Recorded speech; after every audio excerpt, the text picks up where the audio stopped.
நான் வந்து வத்தல் போடலான்னு இருக்கேன். சம்மர் ஸ்டார்ட் ஆயிடுச்சு. ஸோ வத்தல் வந்து வீட்லேயே எவ்வளோ நல்லா டேஸ்ட்டாக பண்ணலாம் போடலாங்கிறத நான் உங்களுக்கு சொல்ல போகிறேன். பார்த்துட்டு சொல்லுங்கள். வாங்க வீடியோக்குள்ளே போகலாம். இப்போது வத்தலுக்கு தேவையான ஐட்டம்ஸ் எல்லாம் நான் சொல்லிடுறேன். நான் வந்து இந்த வத்தலுக்கு புழுங்கலரிசி போட்டிருக்கேன். நீங்கள் பச்சரிசிலையும் பண்ணலாம். இந்த கிளாஸில் 3 கிளாஸ் போட்டிருக்கேன். இதை வந்து ஊற வச்சு அரைச்சி வச்சுருக்கேன். அரைச்சி இதில் உப்பு போட்டு கரைச்சிருக்கேன். தேவையான அளவு உப்பு இதிலே போட்டு கரைச்சிட்டேன். இது வந்து ஜவ்வரிசி. ஜவ்வரிசி வந்து ஒரு 4 to 5 hours ஊற வச்சுட்டு இந்த மாதிரி நைஸ் ஆகணும். நல்லா மாவாகிற மாதிரி ஒரு நல்லா ஊற வச்சுட்ருக்கேன். அதுக்கப்புறம் க்ரீன் சில்லிஸ் ஒரு 10-12 க்ரீன் சில்லிஸ் உங்களுக்கு காரத்துக்கு ஏற்ற மாதிரி போட்டுக்கோங்க. அரைச்சி வச்சுருக்கேன். சீரகம், பெருங்காயம், இதுதான் வத்தலுக்கு தேவையான பொருட்கள். இப்போ நான் தண்ணி வச்சுருக்கேன். நல்லா கொதிச்சதுக்கப்புறமா ஜவ்வரிசியை நல்லா கரைச்சி வச்சுருக்கோம் இல்லைங்களா, இதை வந்து தண்ணியில் போட்டு நல்லா மிக்ஸ் பண்ணணும். இது தண்ணி வந்து இந்த ஜவ்வரிசி எவ்வளோ வச்சுருக்கோமோ இதுக்கு 4 பங்கு தண்ணி ஊற்றணும். ஜவ்வரிசி வந்து இதில் 1 கப் போட்டிருக்கேன். 3 கப் அரிசிக்கு 1 கப்பு ஜவ்வரிசி. 1 இல்லை 1.5 கூட போடலாம். நான் 1.25 போட்டிருக்கேன். இதை வந்து ஊற வச்சு இதில் போட்டுருங்க. இதில் 4 கப்பு தண்ணி ஊற்றிருக்கேன். 4 அளவு, இதே அளவில் 4 அளவு தண்ணி ஊற்றிருக்கேன். இது இதில் போட்டுருங்க.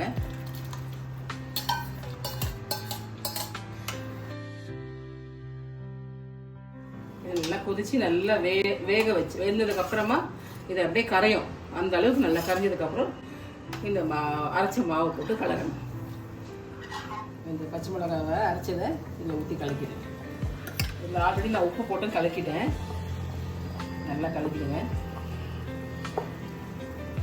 சீரகம் மட்டும் லாஸ்ட்டில் போடலாம், இப்போ போடக்கூடாது. இப்போ போட்டால் வந்து கலர் மாறிடும். பெருங்காயம் போட்டுறேன். நல்லா மிக்ஸ் பண்ணிடுங்க. இது நல்லா வெந்துருச்சு பாருங்க. ஜவ்வரிசி நல்லா தண்ணி கலரில் வெந்துருச்சு. இதுதான் வேகணும். மெல்ட் ஆகிற அளவுக்கு நல்லா வெந்துருச்சு.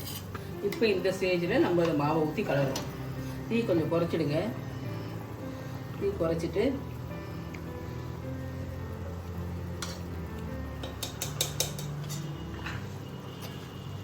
இதை ஊற்றிக்கிட்டே ஒரு பக்கம் ஊற்றிட்டே மெல்லமாக கலக்கணும்.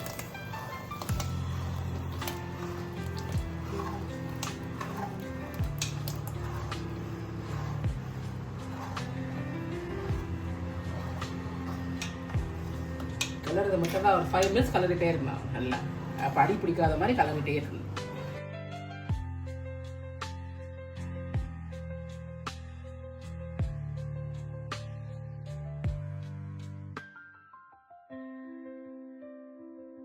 கட்டியே வராத மாதிரி ஒரு கட்டி கூட வராது.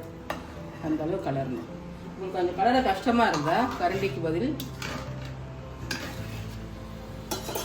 இந்த சப்பாத்தி விட்டுற கட்டை இருக்குது பார்த்தீங்களா, இதில் கூட கலர். இது இன்னும் கொஞ்சம் ஈஸியாக இருக்கும் கலர்.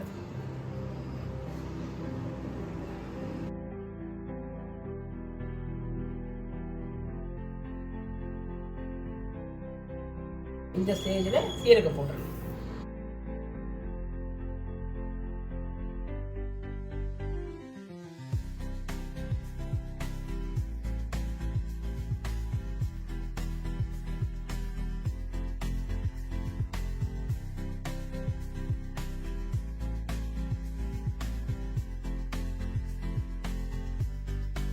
நல்லா வெந்துருச்சுங்க. இந்த மாவு இது வெந்துருச்சு எப்படி கண்டுபிடிக்கிறதுன்னா, தொட்டு பார்த்தா கையை ஒட்டவே ஒட்டாது. தண்ணியில் தொட்டுட்டு தொட்டு பார்த்தோம்னா கையில் ஒட்டாது. இந்த மாவு வெந்துருச்சுன்னு இருக்கும். நல்லா ஒரு வாட்டி கலரிட்டு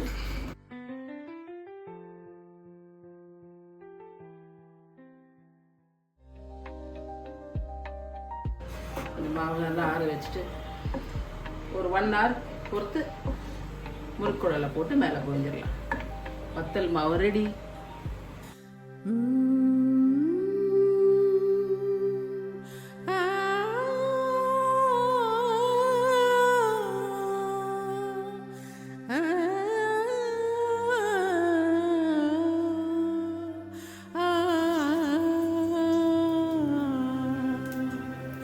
என் வீட்டு மாடியில் நான் போட்ட வெத்தலை பால் நன்றாக எண்ணெயில் போட்டு மெதுவாக பொரித்துப் பார், அதை எடுத்து வாயில் போட்டு நன்றாக சுவைத்துப் பார், என் பேர் சொல்லுமே. என் வீட்டு மாடியில் நான் போட்ட வத்தலை பார், எண்ணெயை காய வைத்து மெதுவாக பொரித்துப் பார், அதை எடுத்து வாயில் போட்டு நன்றாக சுவைத்துப் பார், என் பேர் சொல்லுமே. இந்த ரெசிபியை நீங்களும் ட்ரை பண்ணி பாருங்க. கமெண்ட்ஸில் எப்படி இருக்குன்னு சொல்லுங்க. தேங்க்ஸ் ஃபார் வாட்சிங்.